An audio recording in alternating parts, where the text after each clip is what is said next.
Hi, I'm Janna Donovan. I'm an anxiety specialist with an MBA, otherwise known as the Work Stress Guru. Please like or subscribe. It'll unlock some things on YouTube that I'd like to.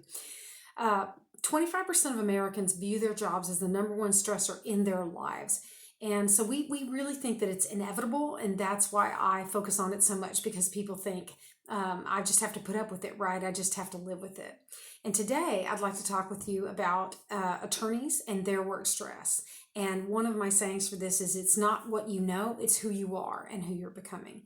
So attorneys are 3 to 4 times more likely to be depressed than other white collar professions. Why is it so difficult?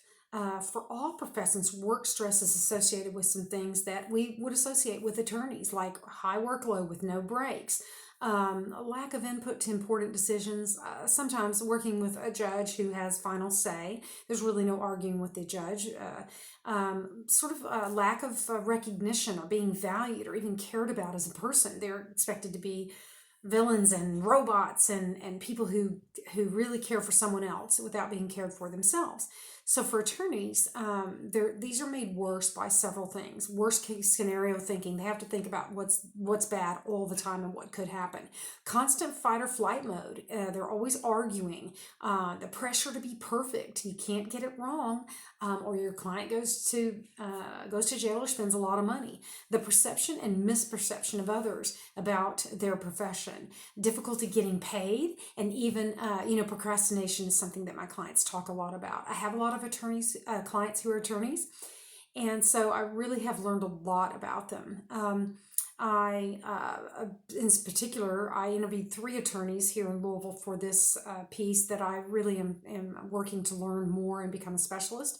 Sean Lohman Law Offices, Parker Warnell of Commonwealth Counsel Group, and John Spalding of Alex R. White PLLC. They've all helped me a great deal in understanding the work stress of attorneys. So how can this be when attorneys can be the person who is definitely the hero of the situation? When they arrive, people say, okay, finally, we've got someone we can speak to privately, and someone who will fight our fight for us. And so we as clients are all too willing to let expect a miracle from our attorney, all the while asking them to be our villain. And so they have to take on some pretty dark roles and be the heavy. 2016, the American Bar Association and Hazeldon found a couple of things about attorneys. 28% of licensed employed attorneys suffer from symptoms of depression. 19% have anxiety, and 21% have problems caused by drinking. So there are lots of resources for this, and I by no means want this to be the final thing. I hope this is just the start of you sort of exploring, if you have a loved one or yourself as an attorney, that you want to sort of work out some of these things, or at least understand that something can be done about it. So in fact, the American Bar Association National Task Force on Lawyer Well-Being has designated this week as a week that attorneys need to pay attention to their health and well-being. And in fact, that's obviously why I am recording this. So we want to put a spotlight on attorney health, their mind, body, and soul. And there are a lot of other resources there. There are retreats and articles and other people that you can speak with and experts. So anyway, in dealing with a lot of different professions and their work stress, I would say the proven advice is repeated over and over for dealing with work stress. It's very logical, like be aware of it, track it, write it down, have some fun once in a while. Have you forgotten what it's like to have fun? Set some boundaries, set some rules about the time you spend at work, what you allow clients or bosses to do or say. Unplug and that means not only get away from work, but that means don't think about work. And a lot of us can't do that, including me. It's like hard to do. Find a way to relax and recharge when you do unplug. So what if you already know this advice and you just can't implement it? And that's a common problem.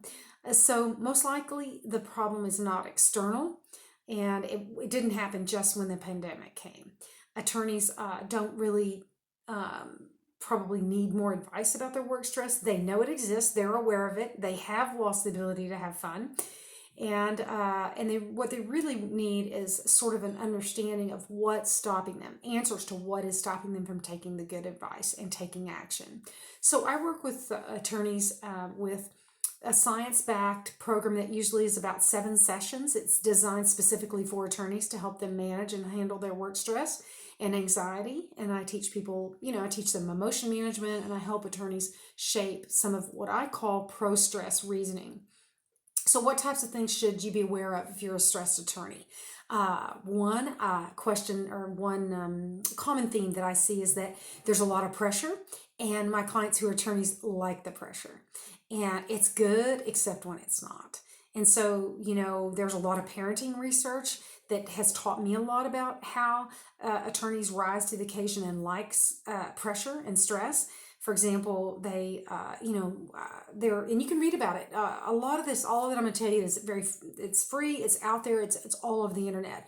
One would be a way that strict parents affect your desire to rise to the occasion to every stress and every bit of pressure. Another one is permissive parents, how they play into it, and maybe if you had to take care of them or something. Obviously, and also fabulously successful parents can affect us and our work stress and the pressure that we're willing to put on ourselves. Number 2, so that's pressure. Number 2 is perfectionism.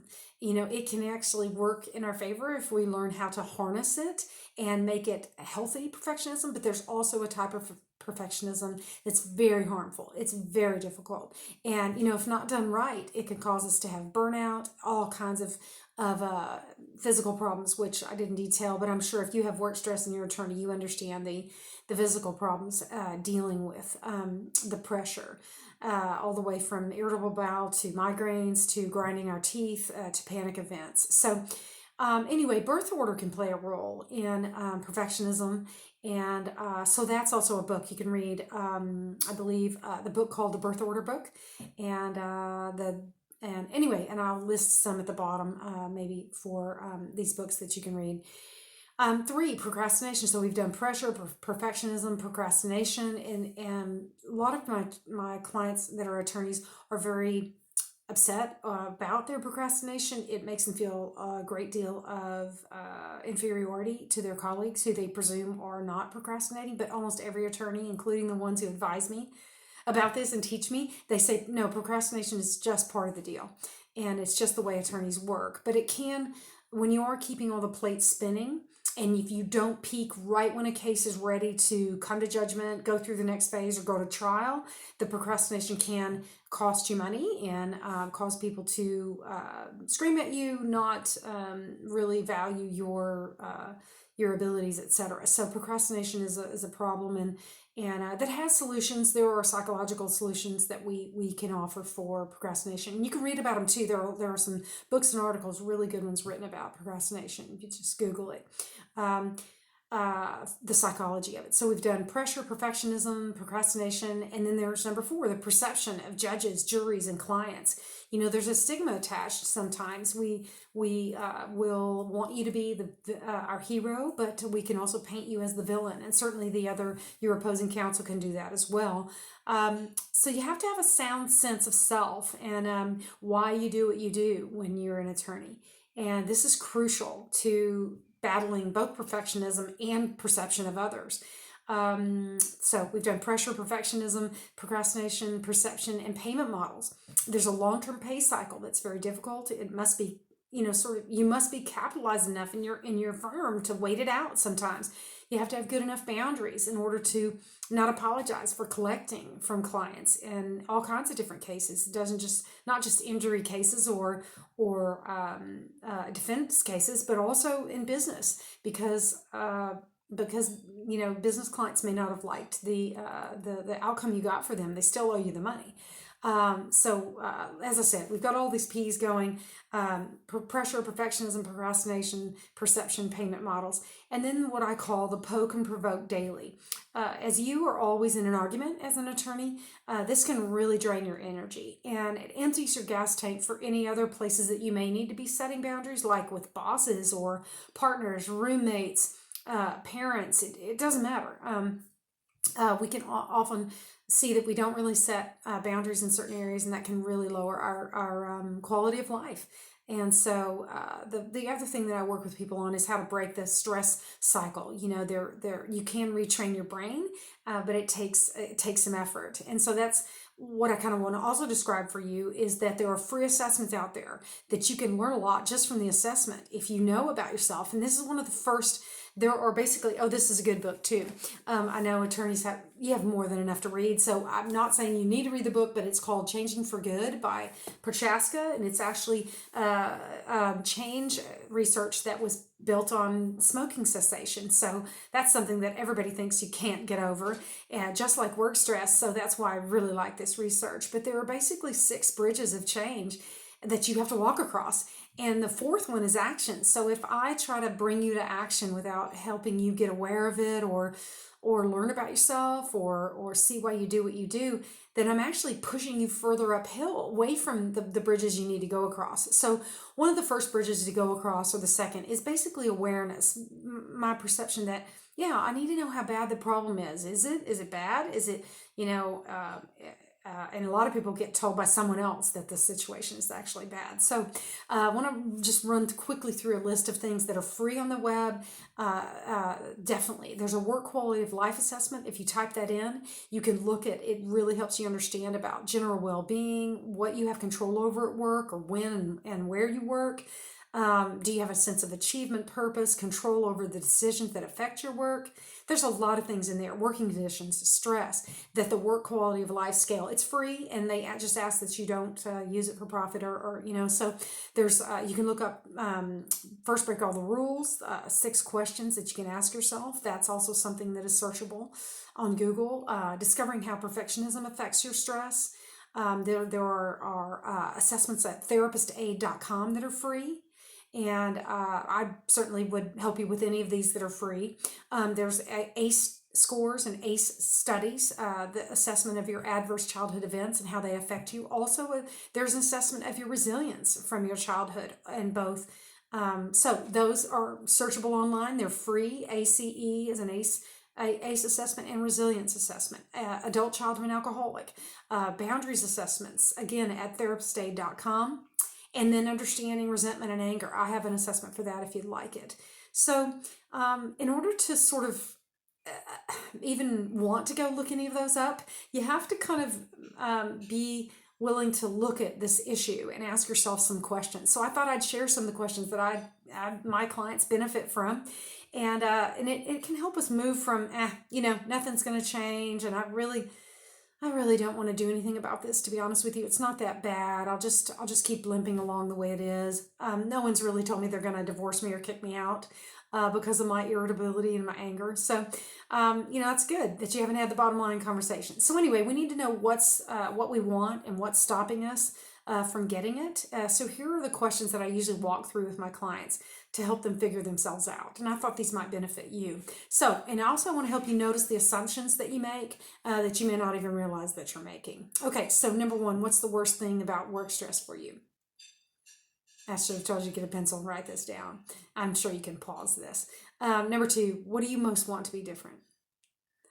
Number 3, what has worked in the past? And or what do you think would help the most?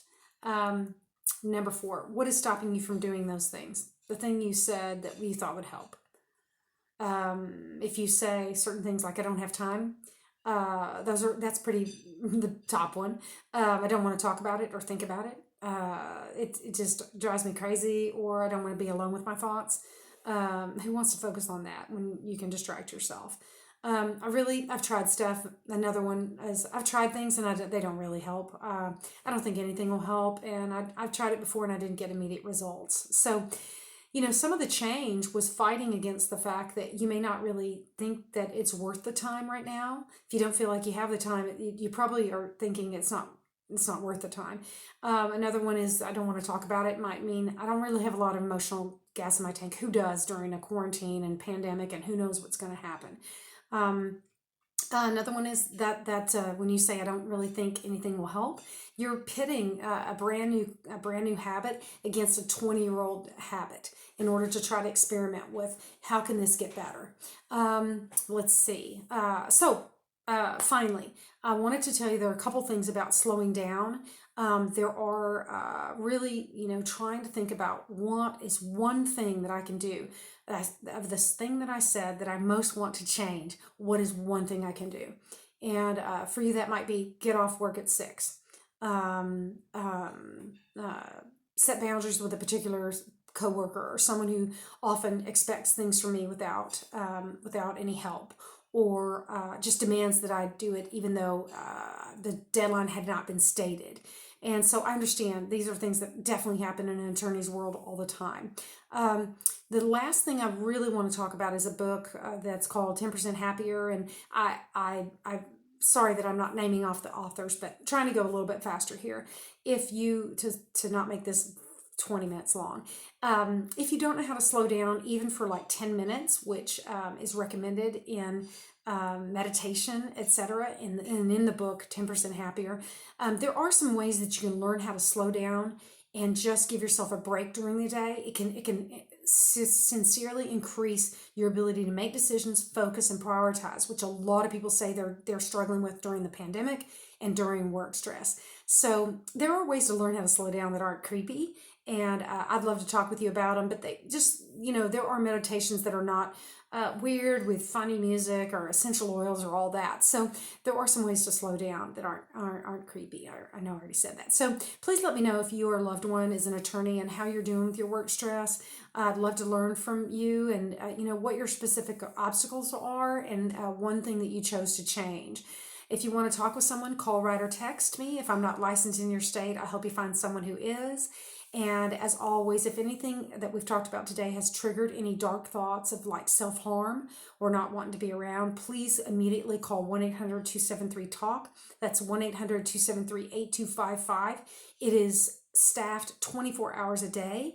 And it's a really convenient way to call up somebody who is licensed and might have better license than I do throughout the United States, to talk with them about dark thoughts, depression, thoughts of suicide. Believe me, I know it can be very helpful. I've been in a work stress situation, and it's one of the reasons I became a counselor, because of those thoughts. And work actually is the thing that drove me to it. So remember, it's not what you know, it's who you are, and it's who you're becoming. My website is www.workstress.guru.